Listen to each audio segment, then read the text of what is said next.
Bismillahirrahmanirrahim. Assalamualaikum warahmatullahi wabarakatuh. Selamat sejahtera.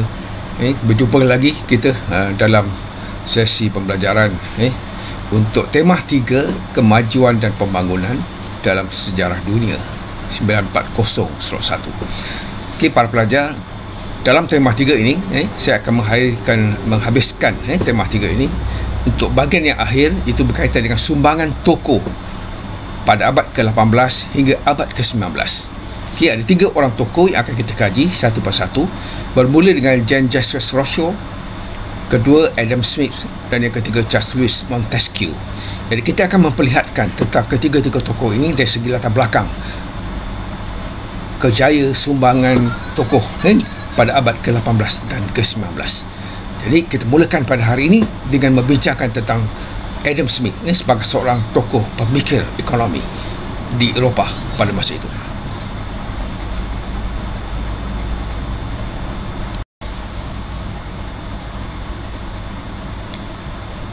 Bila kita membincangkan tentang latar belakang tokoh, jadi tokoh yang akan kita bincangkan pada hari ini adalah Adam Smith. Jadi sebelum kita dapat menghuraikan dari segi sumbangan dan sebagainya, kita perlu memahami dulu apa dia yang dikatakan sebagai latar belakang tokoh, dari segi latar belakang pendidikannya, latar belakang keluarganya, kejayaannya dan sebagainya. Jadi yang pertama kita lihat dari segi Adam Smith ini adalah seorang yang dikatakan sebagai pakar ekonomi. Ini sebagai seorang pakar ekonomi dan juga ahli falsafah yang berasal dari Scotland. Adam Smith terkenal dengan bukunya yang bertajuk The Wealth of Nations dan dianggap sebagai bapa ekonomi moden. Itu adalah perkara penting yang bila kita kaitkan tokoh ini dengan hasil karya yang dihasilkan, yang diguna ilmu yang disampaikan itu digunakan hingga ke hari ini. Iaitu sumbangan penting, terutamanya pada abad ke-18 dan abad ke-19, di mana idea-idea Adam Smith berkaitan dengan ekonomi itu merupakan sesuatu yang baru dan sesuatu yang mengubah kefahaman masyarakat Eropah pada waktu itu berkaitan dengan ekonomi yang baik, negara yang bagus, yang menyumbang kepada kemajuan negara. Yang kedua, dari segi latar belakang, beliau dilahirkan di Kirkcaldy, iaitu di sebuah tempat nama Fife di Scotland, dan di mana beliau mendapat pendidikan di Berks School di Kirkcaldy dan seterusnya di University Glasgow. Dan beliau merupakan membuat pengkhususan dalam bidang falsafah moral, dan seterusnya pada tahun 1740 beliau telah memasuki Kolej Balliol di University Oxford pada waktu itu. Jadi ini adalah segi latar belakang tokoh ini sebelum dia menjadi seorang tokoh ekonomi yang terkenal. Dan dari segi kejaya, banyak penglibatan Adam Smith dalam beberapa jawatan-jawatan penting dari segi ekonomi, dan paling utama adalah beliau pernah memegang jawatan sebagai rektor University Glasgow dari tahun 1787 hingga tahun 1789. Ini antara latar belakang tokoh yang kita bincangkan pada hari ini, iaitu Adam Smith, untuk membolehkan kita memberikan satu ulasan berkaitan dengan sumbangan tokoh ini kepada perkembangan ekonomi pada abad ke-18 dan abad ke-19. Dari segi latar belakang juga merupakan pengasas kepada disiplin ekonomi moden. Beliau telah memperkenalkan teori seseorang individu boleh membina kehidupan bermoral dan berekonomi tanpa memerlu bimbingan ataupun arahan daripada kerajaan ataupun negara. Itu antara teori penting yang dikemukakan oleh Adam Smith. Beliau juga percaya bahawa kerajaan cuma mempunyai 3 fungsi utama, iaitu melindungi rakyat daripada penaklukan tentera, kedua, melindungi warga negara daripada ketidakadilan, dan yang ketiga, menyediakan kemudahan seperti jalan raya dan sebagainya yang tidak boleh disediakan oleh individu. Kalau kita lihat tokoh ini, Adam Smith telah berjaya memberi sumbangan dalam bidang ekonomi moden yang diguna pakai sehinggalah ke hari ini, dan doktrin yang diketengahkan beliau sesuai bagi menguruskan sebuah ekonomi negara. Itu antara perkara penting yang boleh kita kaitkan dengan tokoh ini.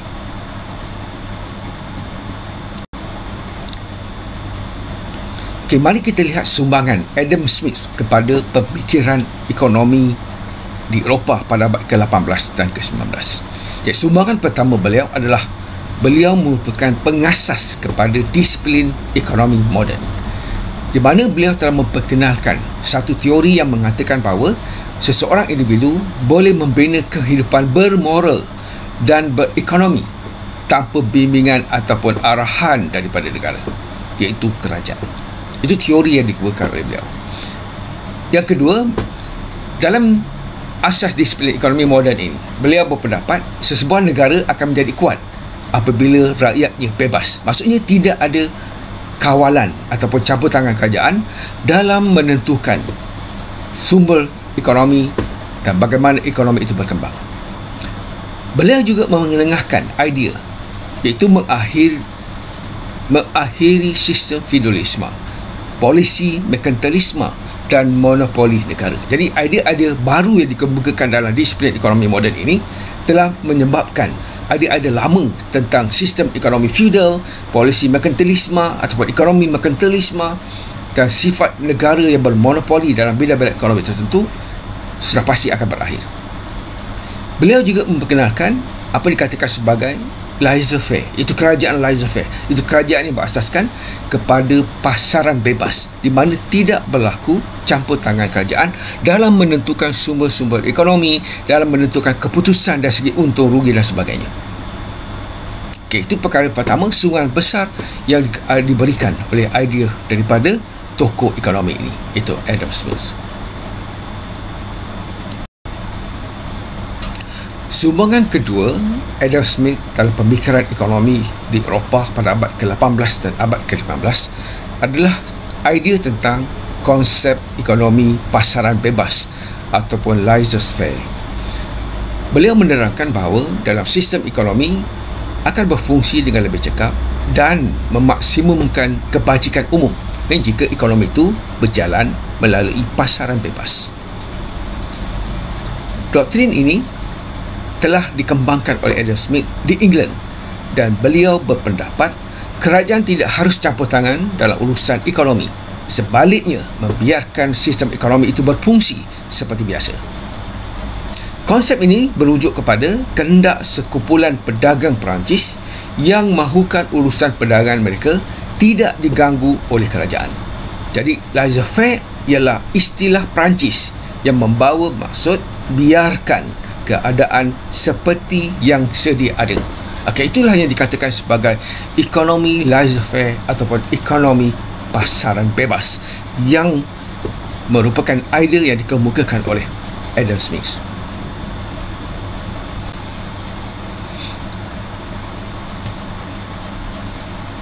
Antara idea yang diberikan oleh Adam Smith dari segi pemikiran ekonomi di Eropah pada abad ke-18 dan ke-15 adalah mengkritik dasar ekonomi merkantilisme.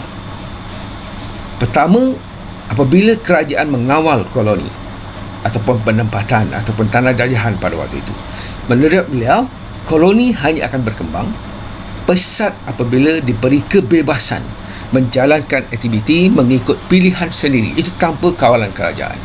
Jadi tidak akan mengawal koloni ataupun penempatan ataupun tanah jajahan yang dibuka oleh koloni ini, maka secara politik akan membebankan negara induk, iaitu negara yang menjadi penjajah tadi, dari segi keuangan. Jadi kebijakan ini turut ditujukan kepada monopoli yang dilakukan oleh syarikat Hindia Timur Inggeris. Jadi beliau mengkritik dasar merkantilisme, iaitu ekonomi yang berasaskan kepada sumber ekonomi yang dikuasai oleh ataupun sumber yang berdalam bentuk kekayaan negara itu diukur dari segi berapa banyaknya nilai emas yang dipunyai oleh sesebuah kerajaan.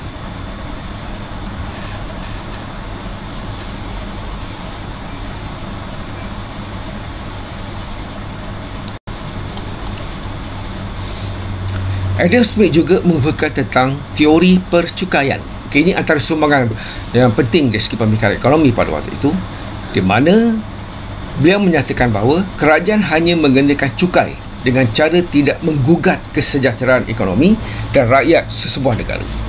Kedua, rakyat patut menyokong negara yang memberi kebebasan mengikut kebolehan sendiri. Dan yang ketiga, dalam teori percukaian, antara amalan ekonomi tersendiri yang dipercayainya ialah kekayaan negara dinilai dari segi stok emas dan juga perak. Dan yang keempat, negara patut mengekalkan penguasaan ke atas emas dan perak serta mengenakan cukai ke atas barangan import dengan memberi subsidi kepada pengimport dan melindungi industri domestik. Okay, ini antara teori percukaian yang dikemukakan oleh Adam Smith pada abad ke-18 dan ke-19.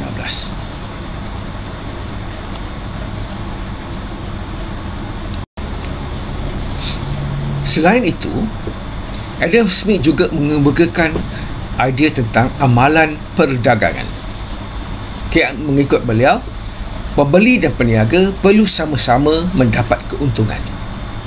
Jadi mengimport dan mengeksport barangan hendaklah memberi keuntungan kepada kedua-dua pihak, di mana pengimport dan juga pengeksport mendapat keuntungan daripada hubungan dagang ini. Okay, itu yang ditekankan oleh Adam Smith. Dan beliau percaya bahawa semua pihak perlu meningkatkan kemakmuran sama seperti pertanian ataupun pembuatan. Jadi semua bidang kegiatan ekonomi itu akan memberi sumbangan, okay, apabila kedua-dua pihak mendapat keuntungan. Jadi faedah perdagangan perlu dinikmati oleh kedua-dua pihak yang terlibat dalam aktiviti perdagangan.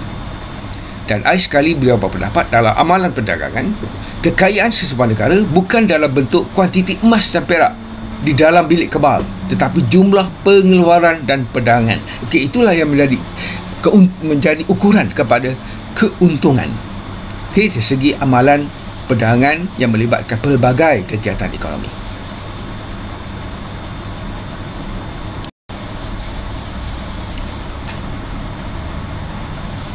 Sumbangan Adam Smith dari segi pemikiran ekonomi juga berkaitan dengan teori ekonomi yang sistematik.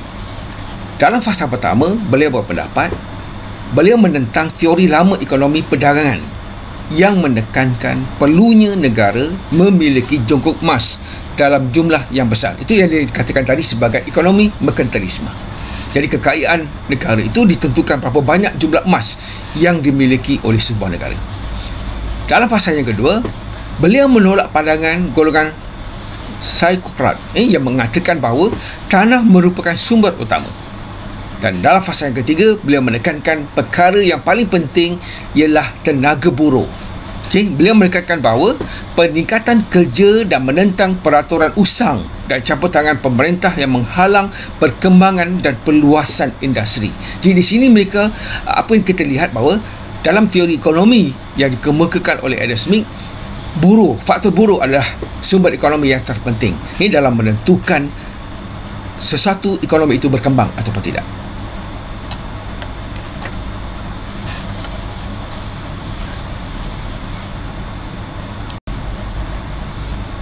Okey, dalam teori ekonomi yang sistematik seperti mana yang dikemukakan oleh Adam Smith, dalam fasa yang keempat, beliau mengatakan bahawa pasaran bebas bergerak menurut mekanisme secara automatik. Ini biar dia bergerak bebas, maksudnya tidak berlaku campur tangan kerajaan dalam menentukan ataupun membuat keputusan dalam perkara-perkara berkaitan dengan ekonomi. Dalam fasa yang kelima, di mana pengeluar mengeluarkan barangan yang diperlukan oleh masyarakat dan permintaan terhadap barangan tersebut akan meningkat. Itu yang dikatakan sebagai permintaan dan penawaran. Jadi harga ataupun permintaan sesuatu barangan itu bergantung kepada penawarannya. Jadi bila banyak permintaan, maka pengeluaran itu akan berlaku dengan lebih banyak. Maksudnya penawaran itu akan bertambah. Okay, itu yang akan menjadi penentu kepada harga. Itu yang dikatakan sebagai pasaran bebas. Okay, walau bagaimanapun, harga barangan tersebut dalam pasaran akan meningkat jika barang yang diperlukan itu adalah kurang berbanding dengan permintaan. Ini akan menyebabkan keuntungan kepada pengeluaran barangan tersebut. Itu yang saya katakan tadi sebagai satu perkara yang menentukan, teori ekonomi yang menentukan bahawa harga itu bergantung kepada kehendak pasaran. Ini jadi permintaan dan penawaran itu sangat penting dalam menentukan sesuatu harga, sama ada harga hasil pertanian ataupun pembuatan di kilang dan sebagainya. Okay, itu yang dikatakan sebagai ekonomi pasaran bebas.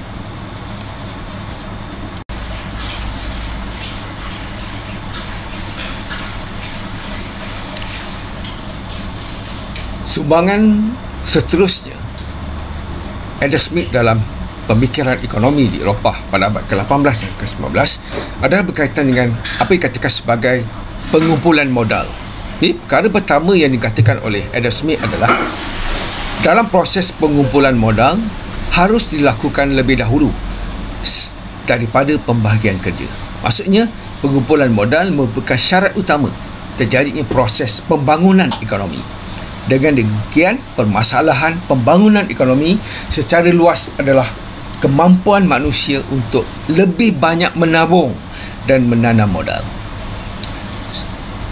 Seterusnya, beliau mengatakan bahawa pelaburan dilakukan kerana memiliki modal yang mengharapkan keuntungan, di mana keuntungan pula bergantung kepada iklim pelaburan pada hari ini dan keuntungan nyata.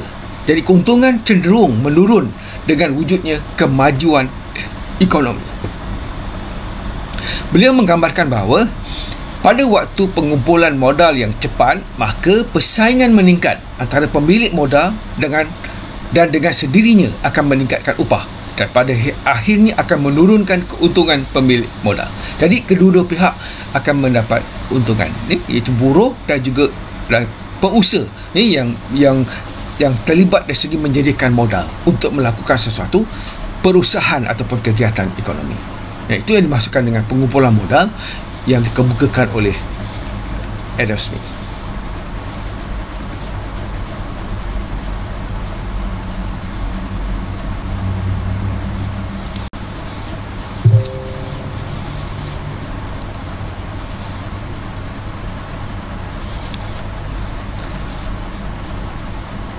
Sumbangan seterusnya Adam Smith dalam perkembangan pemikiran ekonomi di Eropah pada abad ke-18 dan ke-19, beliau telah menerbitkan sebuah buku yang bertajuk The Theory of Moral Sentiment ataupun Teori Sentimen Moral. Dalam buku ini beliau menyatakan tentang kesedaran terhasil daripada perhubungan sosial, iaitu teori simpati yang menerangkan tentang bagaimana pemerhatian terhadap orang lain yang menyebabkan seseorang menyedari tentang diri dan kelakuan mereka sendiri.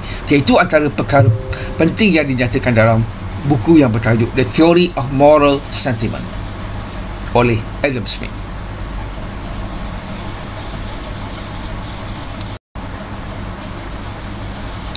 Sumbangan terpenting Adam Smith dari segi pemikiran ekonomi di Eropah pada abad 18 dan 19 adalah berkaitan dengan penulisan sebuah buku yang bertajuk The Wealth of Nation. Dalam buku ini beliau telah mengemukakan dimensi baru dalam disiplin ekonomi moden. Buku ini juga mempengaruhi ahli-ahli politik pada zamannya dan menjadi asas kepada perkembangan intelektual pada zaman kegemilangan, khususnya pada abad ke-19. Jadi petekian dari karya utamanya iaitu The Wealth of Nation, ia merupakan satu pandangan Adam Smith mengenai sifat manusia dan tangan yang tidak kelihatan. Ini maksudnya berlakunya campur tangan dalam menentukan hal tuju sesuatu ekonomi ataupun menentukan apa dikatakan sebagai faktor-faktor ekonomi. Persaingan sebagai panduan kepada sistem ekonomi berdasarkan kepada kepentingan individu. Sekiranya seseorang melihat revolusi industri awal pada abad ke-19 dan kelahiran Marxis pada tahun 1848 sebagai dipengaruhi secara langsung oleh teori-teori yang dikemukakan oleh Adam Smith, maka kesannya terhadap sejarah pada abad ke-20 sangat besar, tidak boleh diukur atas sumbangan yang dihasilkan oleh Adam Smith, terutamanya dari segi pemikiran ekonomi moden pada waktu itu.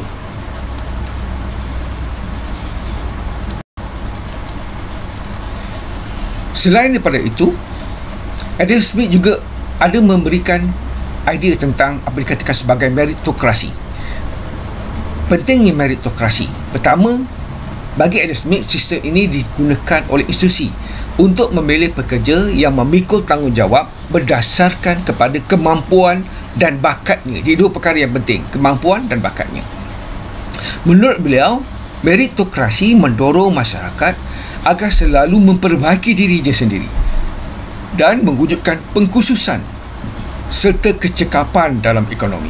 Jadi dua perkara penting yang dimiliki oleh setiap orang adalah kemampuan dan bakatnya. Jadi kemampuan dan bakatnya itu boleh diperbaiki melalui latihan, melalui ilmu yang diberikan yang akan menentukan dan serta teknologi yang akan membantunya dari segi menentukan kecekapan seseorang pekerja, dan juga melalui pembagian-pembagian tugas yang diberikan dalam sesuatu industri ataupun kegiatan ekonomi yang dijalankan. Itu yang dimaksudkan oleh meritokrasi oleh Adam Smith. Antara sumbangan yang terpenting dalam idea pemikiran ekonomi yang dikemukakan Adam Smith adalah berkaitan dengan pembahagian kerja. Apa yang dimaksudkan oleh pembahagian kerja adalah titik permulaan dari teori pertumbuhan ekonomi. Mana beliau mengatakan bahawa akan berlaku peningkatan produktiviti oleh buruh atau tenaga kerja yang diberikan pada waktu itu, yang akhirnya akan meningkatkan keterlampiran pekerja. Jadi bila berlaku pembahagian kerja yang khusus dalam pelbagai sektor, dan sektor-sektor tertentu, dan sektor industri dan sebagainya. Jadi dalam industri itu ada pembahagian kerja. Ini akan memberi satu kelebihan kepada organisasi tersebut, itu berlakunya peningkatan produktiviti. Jadi menjimatkan waktu dalam pengeluaran sesuatu barangan serta menjimatkan tenaga kerja, dan ini akan memberi keuntungan dan akan membolehkan company ataupun syarikat yang mengusahakan sesuatu barangan itu meningkatkan produktivitinya. Itu yang dikatakan oleh Adam Smith dari segi pembahagian kerja.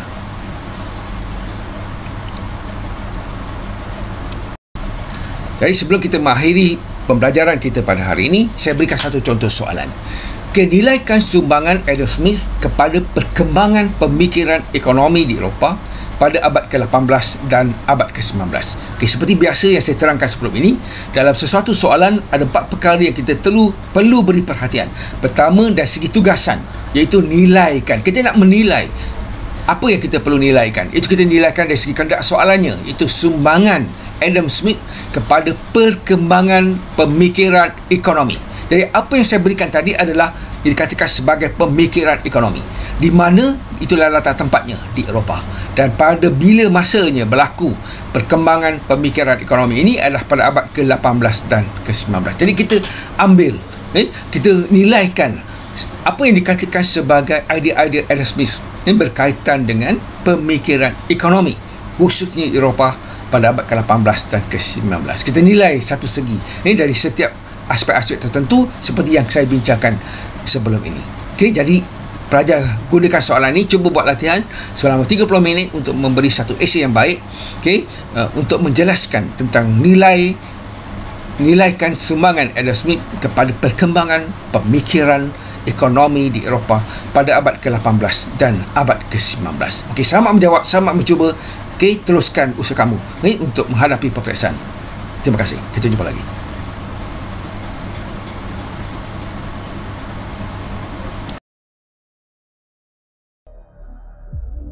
5 minit bersama Suko Sensei. Hari ini kita akan berbincangkan tentang transformasi masyarakat dari segi ekonomi. Perkara penting yang berlaku apabila British meletakkan kuasanya di tanah